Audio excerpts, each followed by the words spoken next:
O sujeito diz, por exemplo, o que você diz? Eu acredito em Deus, eu não acredito em Deus. Meu filho, isso é um produto do seu cérebro. Hã? Eu digo, isso traduz a percepção real que você está tendo da existência? Não necessariamente. E, na verdade, quase nunca.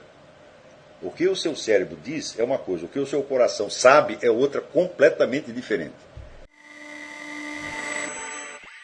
Nas últimas aulas ainda temos tratado, mesmo que em paralelo, sobre o desenvolvimento e amadurecimento da personalidade filosófica, da confiança sobre a autoridade do espírito ao conhecer. Para mim isso é materialismo versus transcendentalismo, e mais atualmente ateísmo dogmático versus cristianismo.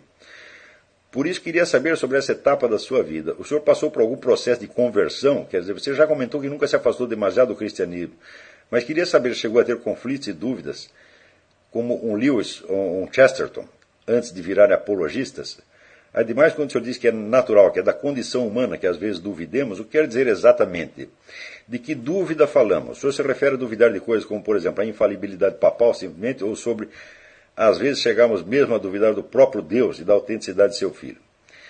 Muito bem. Então, eu devo dizer que os dogmas da igreja nunca foram um problema para mim. Nunca, nunca, nunca, nunca, nunca. O que é dúvida para mim é o sentido deles. É como eu devo compreendê-los e, sobretudo, como eles se traduzem na vida concreta. Porque isso aí já dizia Santo Tomás de Aquino, quer dizer, toda situação que você vive é uma situação singular, concreta e irrepetível. E todas as normas que você conhece, todas as leis da ciência, bem como todos os dogmas da igreja, são genéricos. A tradução, vamos dizer, do genérico para o singular não é automática. Tem gente que acha que é. Então, olha, você pega a dogma da igreja, põe no seu computador e ele vai traduzir para todos os casos particulares. Fala, não, isso realmente não é assim. Por quê? Os casos particulares, eles não aparecem como deduções dos dogmas da igreja. Por exemplo, se você tem vamos dizer, um conflito de consciência qualquer, esse conflito de consciência foi criado pelas circunstâncias da sua própria vida, circunstâncias essas que são, vamos dizer, em número inabarcável. Ou seja, os fatos concretos não emanam de regras gerais. O que emana de regra geral é o julgamento que você vai fazer sobre eles. Então, aí você está confundindo a ratio cognoscendi com a ratio essendi, a ordem do conhecer com a ordem do ser.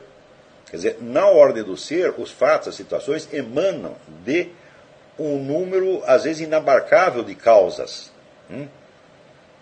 que, então, convergem para produzir um determinado fato, para determinada situação concreta. Porém,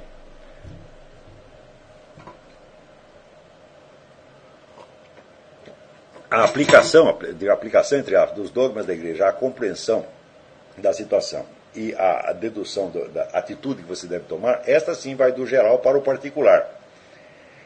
Então,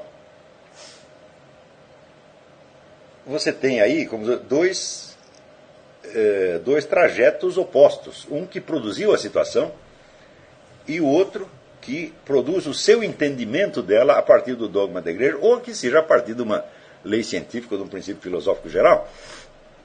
Essas coisas nunca se encaixam perfeitamente bem. Se se encaixassem, meu filho, a nossa vida seria um tratado de lógica. Tá certo? E tudo seria muito fácil. Tá certo? Por exemplo, o que um sujeito católico deve fazer diante das modificações desastrosas que foram feitas pelo Concílio Vaticano II. Ele pode, por exemplo, aliviar a consciência dele apelando para o sedevacantismo, dizendo, não tem Papa, o mandato do Papa não é válido, tá certo? Então nós temos que nós mesmos deduzir a coisa a partir da doutrina, tá certo? E agir em consequência. Vocês acham que isso é assim, é tão lógico, é tão tranquilo como parece? Não. Quer dizer, por exemplo, eu leio muitas coisas do esse monge Michael Diamond, né? E ele aponta muitas heresias, entre aspas, nos escritos, nas falas de João Paulo II, Bento XVI, Paulo VI, etc. E eu vejo que em alguns casos ele parece ter muita razão, tá certo? Porém, em nenhum único caso que eu encontrei, havia uma heresia no sentido formal. Havia, como se diz, algo que pode ser interpretado em sentido herético. E para saber se a coisa é formalmente herética ou não, eu teria que recolocar aquilo dentro de cada escrito e julgar se o efeito total foi premeditadamente herético ou não. Eu digo, mas isso é trabalho para 10 vidas. Eu não posso concluir isso aí.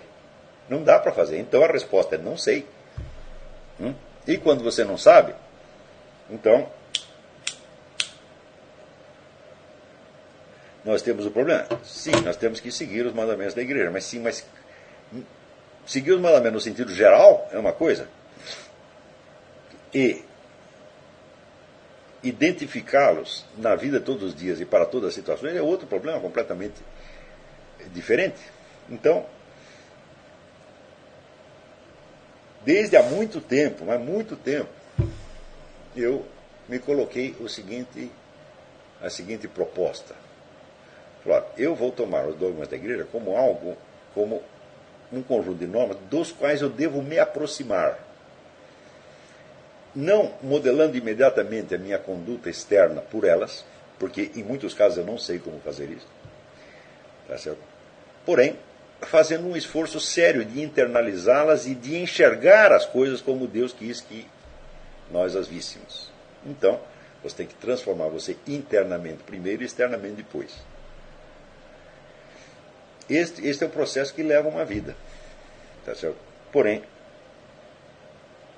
eu não conheço nenhuma outra atitude que possa ser verdadeiramente sincera e honesta.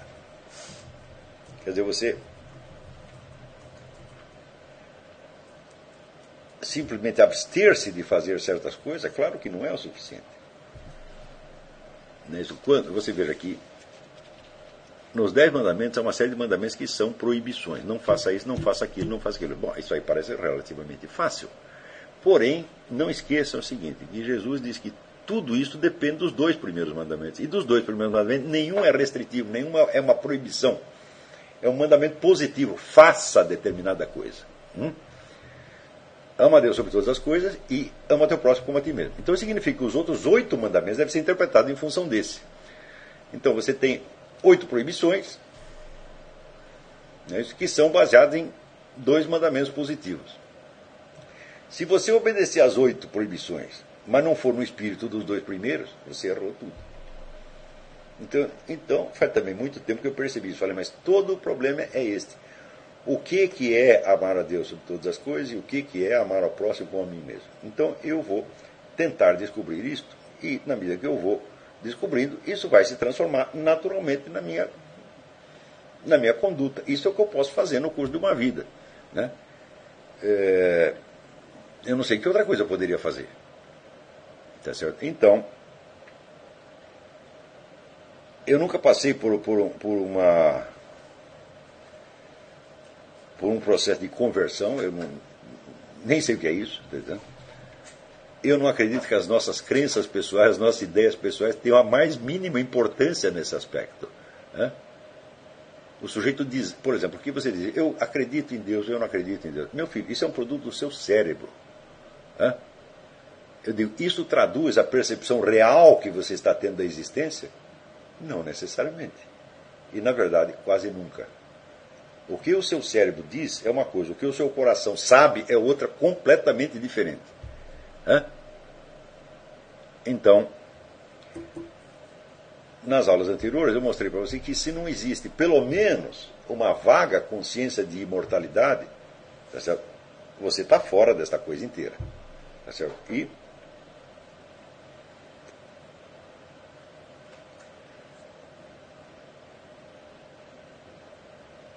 quando as pessoas estão rezando, confessando seus pecados, etc., mas não estão colocadas na perspectiva de imortalidade, então realmente elas não sabem o que estão fazendo. O cérebro delas está produzindo uma série de raciocínios, uma série de decisões, etc., etc., mas o que se passa no coração delas pode ser outra coisa completamente diferente. E todo o nosso problema consiste exatamente em você começar a encarar as coisas não desde o ponto de vista dos produtos do seu cérebro, mas desde a realidade efetiva apreendida vamos dizer, no coração. O coração é um símbolo vamos dizer, do centro do ser, o verdadeiro centro perceptivo e decisório. Aquilo que você, não aquilo que você pensa, mas aquilo que você sabe permanentemente. Né? Aquilo que você sabe permanentemente é tão básico, tão fundamental, que a atividade incessante do cérebro encobre aquilo. Né? Então, na Bíblia está dito, Deus sonda os rins e corações. Não está dito, Ele sonda os cérebros. Né? Então, Deus vai conversar com você, não através de suas ideias, mas através das suas percepções reais, profundas e permanentes. Mas se nós mesmo não estamos conscientes dessas percepções reais, profundas e permanentes, então, meu filho, o que você acha ou deixa de achar não tem a mais mínima importância. Então o sujeito diz, olha, eu creio em Deus, ou eu não creio, eu sou ateu, eu sou isso, eu sou espiritualista, eu sou comunista, eu sou anarquista, eu sou budista, tudo isso aí é uma frescura cerebral apenas.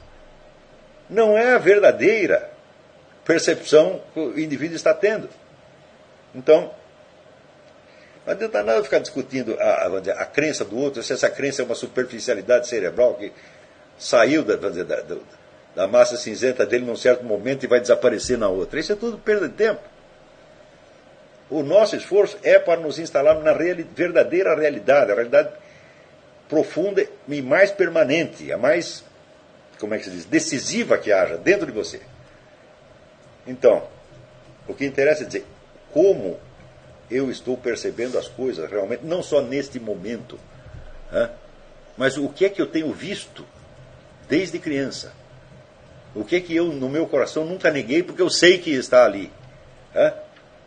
Então, por exemplo, algum de vocês jamais duvidou que você fosse você mesmo? Digo, não sou eu sou o Zezinho. Eu digo, se você fizer isso, você vai ser internado. Da onde você tirou esta confiança inabalável na permanência do seu ser?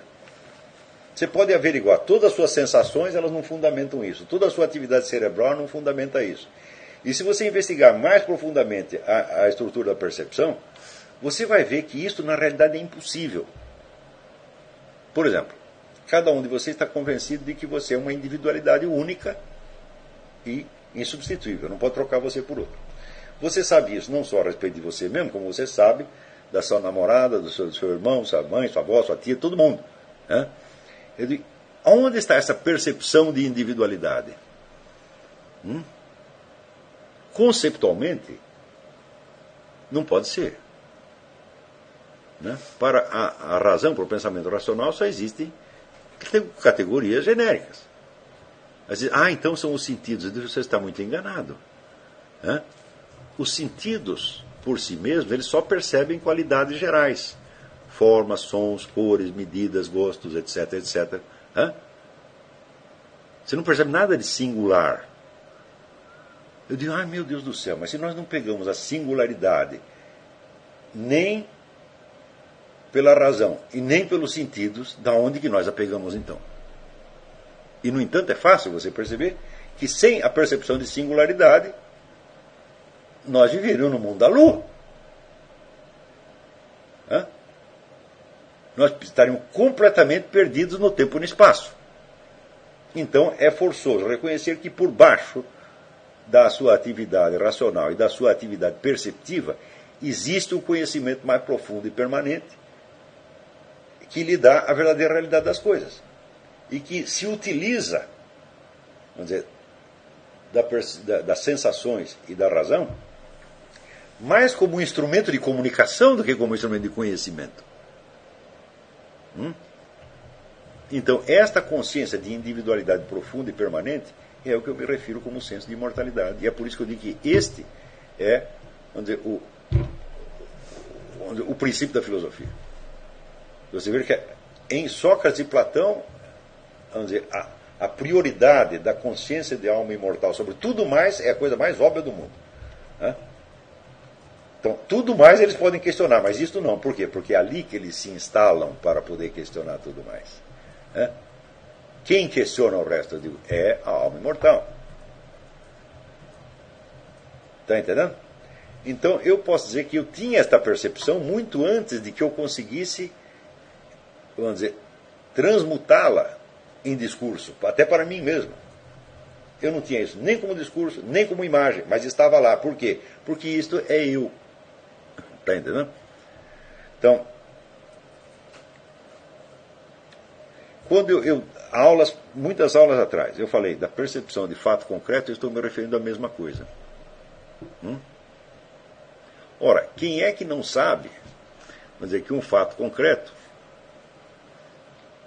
só acontece num determinado momento do tempo e do espaço, é irrepetível, tá certo?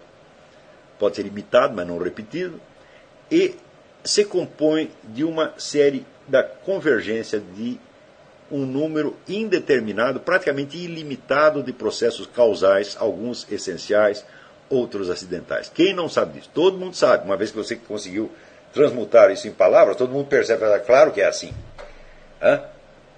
Se eu pego, vamos dizer, o fato mais simples, olha, o gato miou. Eu digo, bom, muito bem, agora você vai recompor todas as linhas causais que fizeram com que este gato miasse precisamente agora. Você vê, então, em primeiro lugar, o gato precisa existir. Em segundo lugar, ele precisa ser um gato. Então, o que trouxe esse gato à existência? O que fez que ele fosse um gato? Pronto, já está aí um enigma que você não consegue resolver. Então, nós somos capazes de perceber fatos concretos, mas nós não somos jamais capazes de recompor o orbe inteiro dos processos causais que o determinaram. Então, nós sabemos algo com certeza absoluta. E, ao mesmo tempo, não podemos dar nenhuma prova disso. Por quê? Porque todas as provas se fundamentariam na própria consciência de fato concreto que você tem. Você não pode provar que um fato concreto é um fato concreto, porque todas as provas se baseariam nisso. Aliás, qualquer outra prova de qualquer outra coisa também se basearia nisso. Se você não tem capacidade de perceber fatos concretos, então as provas que você possa apresentar do que quer que seja serão sempre provas hipotéticas. Como um computador pode formar, vamos dizer, cadeias demonstrativas enormes, mas são todas hipotéticas. O computador não pode dizer se algo aconteceu ou não aconteceu. Por quê? Porque ele não tem individualidade. Então você vê que essa consciência de alma imortal, ela está no centro do ser humano. E ela se identifica com a consciência de individualidade. E ela não pode ser conhecida por nenhum outro meio a não ser ela mesma. Entendeu? Então, destas coisas, de certo modo, eu sempre soube. Tá certo? Claro que teve momentos em que o meu pensamento tomava outra direção. Mas quando tomava outra direção, é claro que eu estava perdido no espaço. E o que mais me impressiona, vamos dizer, na minha história pessoal, é a minha capacidade de ficar perdido no espaço. É a capacidade de pensar coisas que não tem absolutamente nada a ver com a realidade concreta e nas quais a gente perde um tempo enorme. É impressionante o desperdício de massa cinzenta que tem aí. Quer dizer, quando o cérebro todo deveria ser posto a serviço do senso da realidade concreta a todo momento. Tá certo? No entanto, quando você entra numa faculdade de filosofia, vamos supor que seja uma faculdade muito boa, eles vão te treinar só em discutir questões hipotéticas. Por exemplo, tem livre-arbítrio ou determinismo, né? E questões desse tipo, que são questões hipotéticas. Se você se instala mesmo no senso da realidade concreta, essas perguntas não surgem. Elas simplesmente não surgem por quê? Elas só são problemas do ponto de vista da comunicação verbal humana. Então você está confiando, né, na sua capacidade falante, em vez de confiar naquilo que você sabe, que você está vendo e que você tem certeza absoluta. Tá certo? Então, desde logo, eu disse para vocês que a consciência de imortalidade traz imediatamente a consciência da falta de fundamento do seu ser. De por que eu existo. Né? Eu digo, da mesma maneira que você tem certeza absoluta da existência da sua individualidade, e não é pelo motivo que diz o Descartes, penso, logo existo. Não, para você chegar no penso, logo existo, você precisa ter a consciência disso antes. Tá certo? Então você vê que uma coisa que um conhecimento que vem investido de certeza absoluta, ele ao mesmo tempo vem desprovido de fundamento. Então você sabe que algo determinou, algo trouxe você à existência. Não adianta você querer fugir para vamos dizer, a explicação biológica da sua origem. Eu existo por causa do ADN, por causa do... Não. Isso aí é outra coisa. A partir do momento que você tem consciência de imortalidade, você sabe que você não é o seu corpo. Não? Ademais, se você leu, como eu li, um número suficiente de depoimentos, não só sobre os casos de, vamos dizer, relatos de pessoas que ressuscitaram, mas outros casos, inúmeros que vêm da parapsicologia, que já são bem antigos, você sabe que a imortalidade é um fato, não há mais o que discutir. Quer dizer, ela existe, ela não é uma tese, ela não é uma crença, ela é simplesmente algo que acontece, não importa o que você crê. Aliás, as explicações que você pode dar para isso, as teorias que você pode construir em cima disso, são tão numerosas quanto as cabeças humanas. Mas o fato continua o mesmo. Então, se você entendeu que a imortalidade é um fato, que a imortalidade é a sua própria individualidade, que você não tem outra, nem mesmo fisicamente você tem uma individualidade, porque o seu corpo está em contínua transmutação. Você entende que a sua imortalidade e individualidade não é uma coisa psíquica, porque o psíquico é cerebral e está em constante mutação. Você entende que se não houvesse uma consciência de imortalidade no centro de tudo isso, a sua própria autoimagem se esfacelaria. E você seria uma personalidade múltipla, não nem personalidade múltipla, seria personalidade multitudinária. Você seria todas as pessoas e não seria capaz de saber quem é você quando você acorda na mesma cama onde você dormiu. Então, nós temos no centro de nós esse conhecimento miraculoso e, de certo modo, e quando o entendemos, percebemos também é infalível. Então, somos dotados de uma realidade, temos um ser, e o fundamento desse ser não está em nós. E temos um conhecimento inabalável e certo, e o fundamento dele também não está em nós. Então, imediatamente, então logo você percebe isso, aí você está falando com Deus. E você está falando na única posição possível na qual você pode falar com Deus, que é um sentido de gratidão infinita, infinita. E você, então, se transforma nessa gratidão. Você vê que, esta gratidão é o meu próprio ser. Eu sempre fui isto. Quando diz o céu e a terra celebram a glória de Deus, eu também estou celebrando aqui a glória de Deus o tempo todo. Quer o meu cérebro faça isso, quer não faça. Então você passa de uma existência meramente hipotética, mental e cerebral, para a existência real na qual você sempre esteve. E quando você descobre isso, tem um efeito imediato que isso tem para os estudantes de filosofia. Você para de tentar encontrar respostas para as perguntas filosóficas no seu raciocínio. E você espera que a evidência apareça perante a sua alma imortal como um componente dela própria. Está entendendo? Por isso é que fazer muita pergunta idiotiza. Tem o ditado russo que diz: um só idiota pode fazer 60 vezes mais perguntas do que 60 sábios conseguiriam responder. Tá certo? Então, não se trata de fazer perguntas, trata de adotar uma atitude de aceitação, vamos dizer, de contemplação da realidade, da sua própria realidade e da realidade em torno. Então,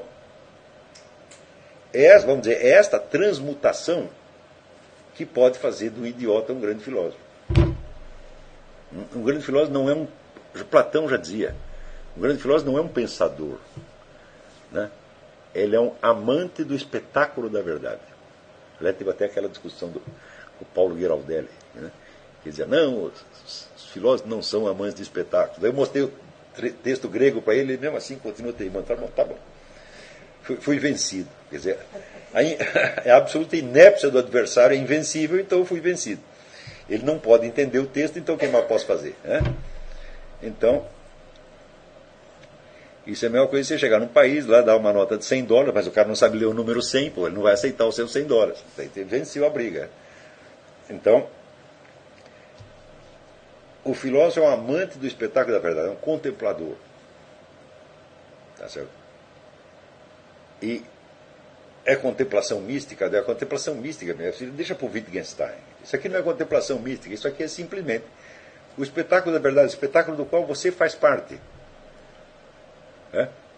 E se eu conseguir pegar alguns dos meus alunos, pelo menos, e transmutá-los nisso, de maneira que eles parem de fazer perguntas enervantes para si mesmos, e aprendam a buscar de novo, e de novo, e de novo, e de novo, o verdadeiro senso de realidade, eu estarei satisfeito. Entendeu? Isso não quer dizer que eu saiba estar nesse estado de modo permanente. Ao contrário, eu esqueço disso 20 vezes por dia. E por quê? Porque o cérebro é um negócio que não para. Tá certo?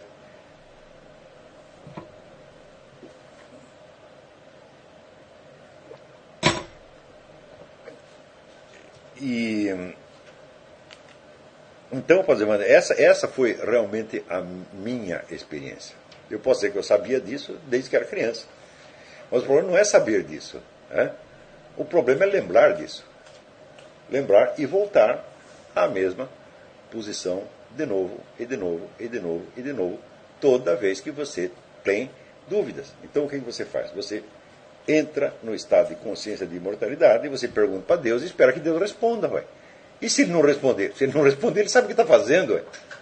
Você não vai conduzir mais o processo. Você sabe que você não conduz mais nada. E você está feliz com isto. Porque agora você assumiu que você não é o criador, que você é criatura apenas. Então você diminuiu de tamanho e sentou. Agora você está sentado na realidade mesmo. Todo o trabalho é este. Agora, e toda a técnica filosófica, destina no fim das contas só uma coisa: acalmar o seu cérebro e impedir que ele crie mais confusão do que já tem. Quer dizer, se é para colocar uma pergunta, então coloque-a de maneira, vamos dizer, que seja viável e que não te afaste da realidade. Eu vou dar um exemplo como é que o cérebro funciona pervertidamente. Essa semana saiu uma entrevista do físico Stephen Hawking, dizendo: Deus não criou o mundo. Por quê? Nós demonstramos que é perfeitamente possível o Big Bang ter acontecido por força, vamos dizer, de uma combinação espontânea dos fatores que o compõem, que são as 4 forças físicas fundamentais. Eu digo, mané, e quem criou as 4? E de onde surgiram as 4 forças antes delas produzir o Big Bang? Então você está confundindo, vamos dizer, o surgimento, a origem de uma etapa da história do mundo com a origem do mundo. Primeiro, item 1. Segundo lugar, o Big Bang não é um fato, o Big Bang é uma teoria. Nós não sabemos se o Big Bang aconteceu. O que você está dizendo é o seguinte: caso ele aconteceu, ele poderia ter acontecido sozinho. Eu digo, concordo perfeitamente. Só que nós não sabemos se ele aconteceu. E se ele aconteceu a 4 forças pré-existentes. Então, o que você disse? Você não disse nada. Então, esta é uma maneira de raciocinar inteiramente perversa, por assim dizer. Porque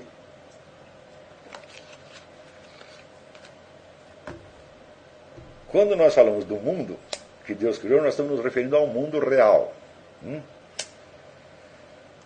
Ao mundo real com tudo aquilo que o compõe. Tá certo? Então, este é o mesmo mundo da física? Não.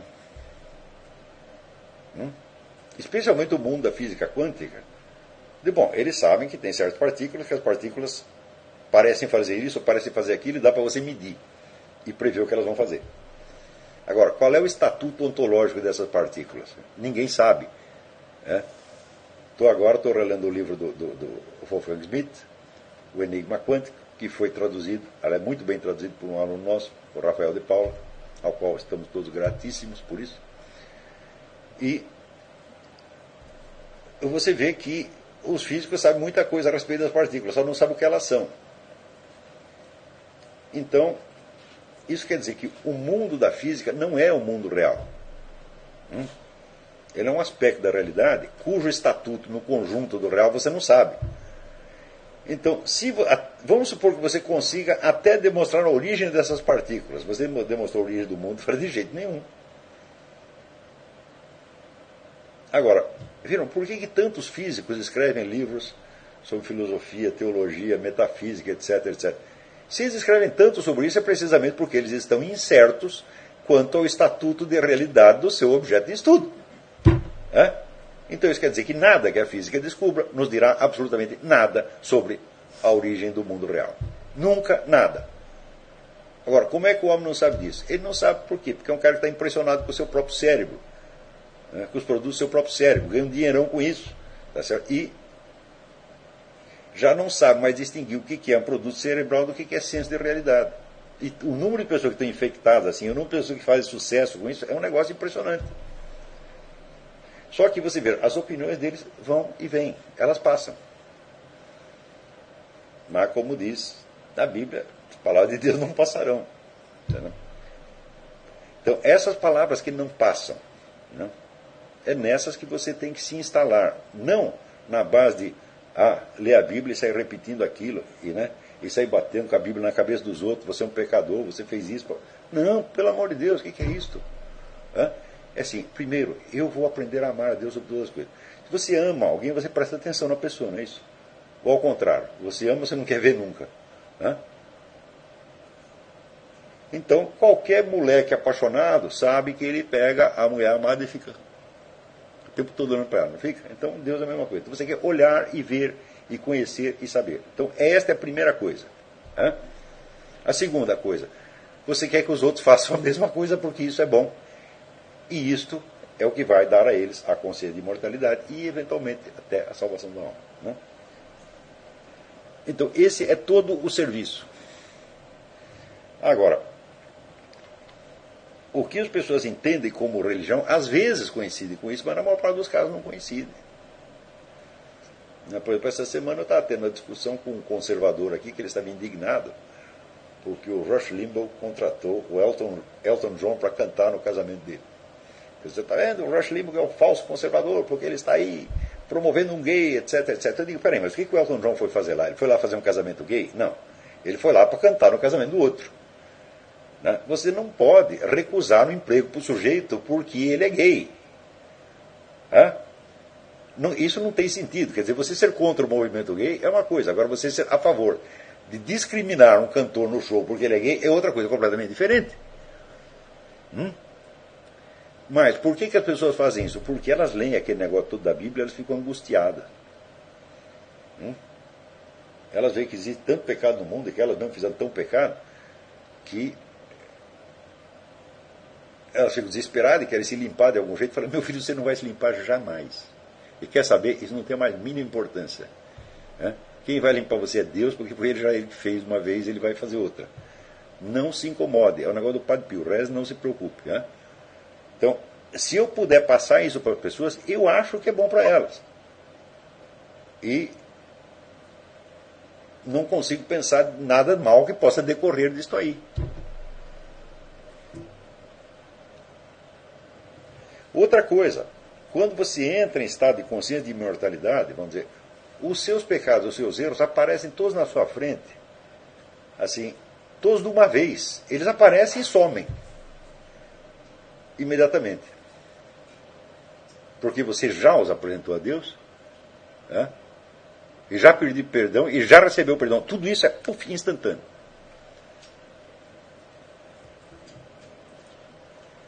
Então, para que se preocupar com isso? Agora, quando você pergunta das dúvidas, eu acho que se o que você está procurando é uma experiência de realidade, um conhecimento da realidade, você entende que as dúvidas são meras elaborações mentais em cima da experiência. E que elas, geralmente, surgem, vou dizer, de uma formulação prematura da experiência, quando você deixa a atividade cerebral passar em cima, passar por cima do senso do fato. Tá certo? Isso aí é para pensadores, pessoas que gostam de pensar. E de pensar morrer um burro. Tá certo? eu fico muito ofendido quando se chama filósofo de pensador, porque filósofo quer dizer o sujeito que ama a sabedoria. Se ele ama a sabedoria, ele quer que a sabedoria o ensine.